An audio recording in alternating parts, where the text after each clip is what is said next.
It's about contentment, okay? Unsa ang ganing contentment? It is a state of the mind. May katag kontento. Asa man nagsugod? Sa imuhang una-una. So, bago naman na masulti sa imuhang ngabil na kontento na ka, muagi pa na sa imong una-una bago nimo ilitaw. So, atong atan-an, ang una, kung naa kay contentment, una, kinabuhi ka sa gingharian sa Ginoo. Ikaduha, kung naa kay contentment, ginakontrolan nimo ang imong utok kay mauna ang mudala sa imuha na mahimo kang malipayon o mahimo kang masulugon. Muadto ta sa ikatulo, open our Bible in the book of Philippians 1:21. Magatindog kita. So very familiar ang 1:21, kita na kayo remember? Atong bisahon, pero sa Bisaya. Pilipos 1:21. Kaya lang kanako ang kinabuhi mao si Kristo ug ang kamatayon maghatag og dugang kabulahanan. Akong nakita sa Pilipos 1:21 na makit-an sa imuha ug kanako na naatay pagkakontento. Siguro kanina ang contentment is nagasugod sa huna-huna. It is a mindset. So mindset. Yung mindset ba? Hindi mo katupad. Mindset ba? Dira gasugod ang contentment sa utok nimo. It's about being satisfied with who you are and where you are going. But pasabot ang pagkontento, tagbaw ka kung kinsa ka. Di na kailangan na mahimo kag pareha niya, mahimo kag pareha nako. Di pwede. You are be you are. Ano usahay mag-plastic surgery, kay gusto lagi magpagwapa, na kay special nga ilaw, tanawa, nahitabo, naplak og samot, 100,000 pa ang gasto. So, muna tawag na satisfied ka, kung kinsa ka, o asa ka paingon. Ito lang, ato dito sa pagkatigulang. Are you there? You can achieve it by focusing in Jesus in your life. Imo na sang makuha, maabot ang pagkatagbaw, kumupokus ka kay Jesus. Kumupokus ka sa mong kawaladon, dili ka makontento. Ano man? Sabi na wakay sudaan, wakay bugas. Magyaw-yaw ka. Pero kung may kay Jesus, mutuog ka, mupray ka, matingala lang ka, nanong gaabot lang panalangin, no? Ang kay trabaho. Tungod kay, ang ipokusan nimo provider sa tanan. Amen? Hindi ako kasi mag-focus sa mga problema na to, muna lang problema. Kaya di man kakay katulog, wala kay gana mo kaon. Papo kay mahimo, ito pagsulbad anak. Pero mag-focus sa Ginoo, lami imong tug. Hagok pa. Okay. Philippians 1:21, kaya alam ka na ko ang kinabuhi mao si Kristo ug ang kamatayon maghatag og dugang kabuluhanan. So kung sa ato nakita dire na makaingon ta, I am contented, I am satisfied. Number 3, living a Christ-centered life. Ito ko sugyan ka, no? Apak. Living a Christ-centered life. Ang pagkinabuhi na si Kristo mao ang sentro sa imuhang kinabuhi. Manarbaho man ka, naman ka sa balay, mo eskwela man ka, mag-business man ka, o unsa man klase ang imuhang kinabuhi, si Jesus ang imuhang center. Siya ang tunga sa imuhang kasing-kasing. Kaya ingon ni Paul, kay alam ka na ko ang kinabuhi mao si Kristo ug ang kamatayon maghatag og dugang kabuluhanan. Bisag sa tua, dili makaingon na I am ready to die. Usahay makaingon ta gusto na mamatay. Kana sila nagaingon kung grabe na sila ka-distress sa ilang problema. Pero kung malipayon ka, healthy ka, nakang kwarta, andok ka, uy. Pero kung Kristohanan dyan ka, si Christ ang sentro, so yun ka, God will be done. Amen?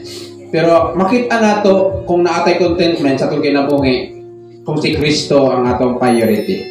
The second dimension of our exploration emphasizes the importance of living to ang pinaka-ikaduha daw na land o taas sa ato ang pagtungkad, exploration, nagapakita sa ka-importante sa pagkinabuhi na sentro si Jesus sa matag-usa ka nato.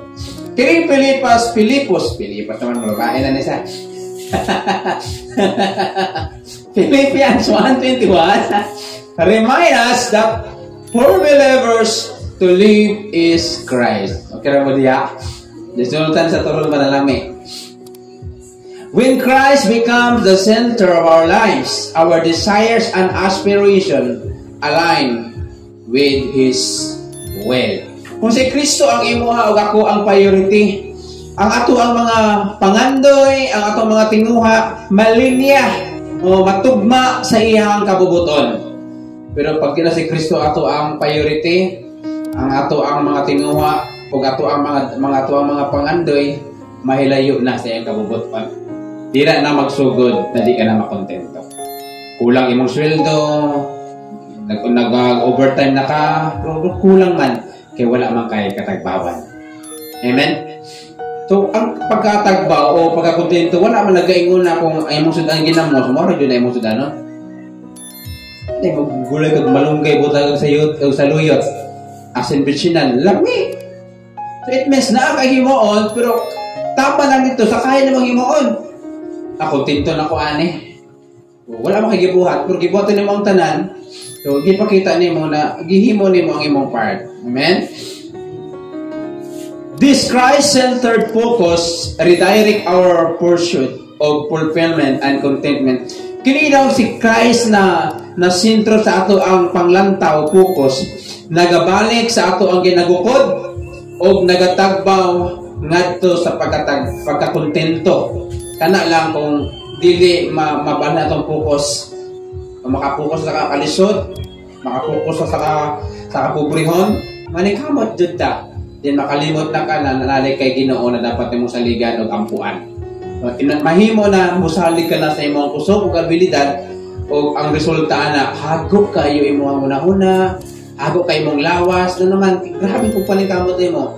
Pero kung si Kristo yung ato ang sentro, ginatugyan nimo ang tanan, lami pa imong tulog. Amen. So una, ang kontento nga tao living a Christ-centered life. So, ang pangutana sa matong Domingo, what is your priority? Kung sa ba ka prioridad karon panahon na sa kalisod sa atong situation. So, moabot ang pagkakontento kung si Kristo ang ato ang sentro. Galatians 2:20 Gilansang ako uban kang Kristo dito sa cross, busa dili na ako ang nabuhi, kundi si Kristo na ang ania kanako. O kining kinabuhi ko karon, akong gikinabuhi diha sa akong pagtuo sa anak sa Dios nga nahigugma ug nagtugyan sa iyang kaugalingon alang kanako. Una, Christ-centered. Ikaduha, Christ-controlled living. Una, si Christ ba ang sentro? Ikaduha, si Christ ba ang nag-control sa imo ha? O ikaw gihapon? Hello? Nakamudi ha?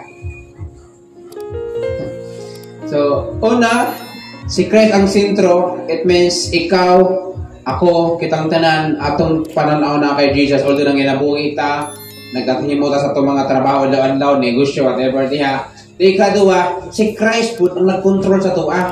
Vice versa pa. Kita nagtanaw sa iya ha, siya ang nag-control sa tuwa. Dira maabot ang contentment. It means dili ka mahadlok, bisan pa na tinuray na usahay, naay panahon na maluyat ta, then mubalik po tagkahimsog, pahinunduman nato na di ta pasagdan sa Ginoo. May muna ingon ni Paul, gilansang ako uban teng Kristo dito sa cross.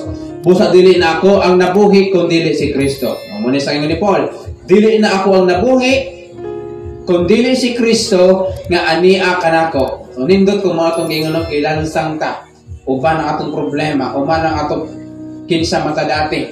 Diningon ni Paul, dili na akong nabuhi kanako kung dili si Kristo. Then, kining kinabuhi ko karon. Take note. O kining kinabuhi ko karon, akong gikinabuhi diha sa akong pagtuo sa anak sa Dios. Ato ba ning maingon? Na ang imo, atong kinabuhi karon, gikinabuhi sa pagtuo sa anak sa Diyos. Hello. Mga tawag na Christ-controlled living. na ang imong kinabuhi bising unsa pa nakalusod imong sitwasyon karon ug imo lang isalig sa Ginoo, makuratan lang ka sa himuon sa Ginoo. Muna ang Christ control living, imong pagtuo bang itugyan mo sa Lord, di ko ni kaya nga problema, di ko ni kaya, di na ko kontrol ang sitwasyon, labi na nakakaginagastuhan, nakaginapaeskwela, nakaginabayran, nakakay whatever dira nagalaom sa imuha. So mo na ang time na Lord, ikaw nang bahala ng tanan. Tabangi ko mahimo na ko akong part, mo na ang time na makontento ka. Makontento kay na kay Ginoo, di nagalihok ka, di makapahuway ka. So walay libog sa unahan ako sa time na ikaw na ang wala na kakainulong sa Ginoo, gabig pa rin kamot nimo. So hago kayo atong lawas, hago ko tong utot.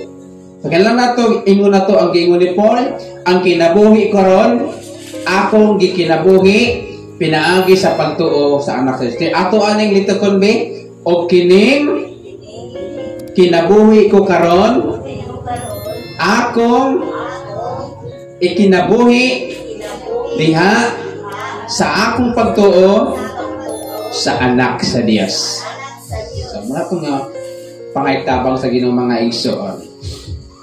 Kining Galatians, gibasa na to 2:20, reveal the transformative power of surrendering our life to Christ.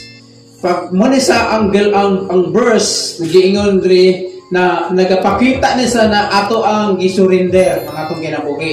Lakip ang problema sa imong kinabuhi. Tanan mga kabalaka, mga kahingawan nimo sa future nimo, imo nang isurrender tanan Lord. Ikaw nang bahala kay ikaw na kahibalo sa akong ugma, ikaw na kahibalo sa akong palaabuton. Wala ko kabalo sa may tabo ugma, ikaw nang bahala. Dira na ingon ako ganina magsugod ang pagkakontento. Then kung unsay naasay mo ha, tampo lang ka kayo. Malipayon ka. Ang uban, grabe sila kung malipayon na naman, gina-enjoy nimo kung unsa ang gihatag sa Ginoo. Amen? Kung dira ka kabalo mo appreciate sa butang na naasay mo ha. Pero once na mawala imong focus sa Ginoo, bisag dako na panalangin, ikaw malipay. Agi mo anak. Nagunit lagi sa kalibo, kumaya niya. Pero kung kagunit ko pa yung tilipay kayo, may nakaturon. So, inahana lang ang atong kinabuhi mga igsoon. Learn to trust in the Lord, focus in the Lord, then kung unsa man ang madawat nimo, ma-enjoy nimo. Maka-share pa ka sa imong isig-ingon. Pero kung di nimo mawala mo focus sa Ginoo, mawala yung pagtuo sa Ginoo, adlok ka mo. Kaya basig mahotdan ka. Na naman, kaya wala naman kayo pagtuo sa Ginoo. Munang, ako, di ba kayo basig mahotdan ko? Pag horot na dyan. Minsan na kayo experience na. So, sa dihang ato ang ginaalaw na si Kristo ang mugiya sa ato og mga decision, sa atong emotion, and action, and we find a deep sense of contentment rooted in His divine wisdom. Sa dihang ginaalaw nato na mugiya ang Ginoo sa atong kinabuhi. Una, sa atong decision, sa atong emotion, grabe gini, emotion nato. Sugot ni Ogan, basta naa ka sa pratika sugot di sinumagay, hello. Pero maulian na ka, talawan man. Pero kung may isod ko, may ikahadlokan. Akiman na. Nadi yan, grabe ka suko ni mo. Sugot ang dinamugay. Pero mamulian na ka, mahadlok na ka, no? So, inganan na ka parang emotion. Din ang action na to. So, sa then, alam na to siya, makatagamtam ta og lalom na pagkakontento. So, ang pangutangan na karon nagutan mag-end, kontento na ba ka nagihatag sa Ginoo sa imo ha? Pag makontento ka nagihatag sa Ginoo sa imo ha, malipayon ka. Kung dili ka malipayon karon, it means hindi ka kontento sa gihatag sa Ginoo. Magatindo kita mga igsoon. Usbo na ako, contentment is the state of mind. Naana sa imong utok ang pagkakontento. Una, ang pagkakontento is si Kristo mao ang sentro sa imong kinabuhi. Ikaduha, si Kristo mao ang nagkontrola sa imong kinabuhi. Then, ang ginauna ang bahala musulbad sa atong mga problema.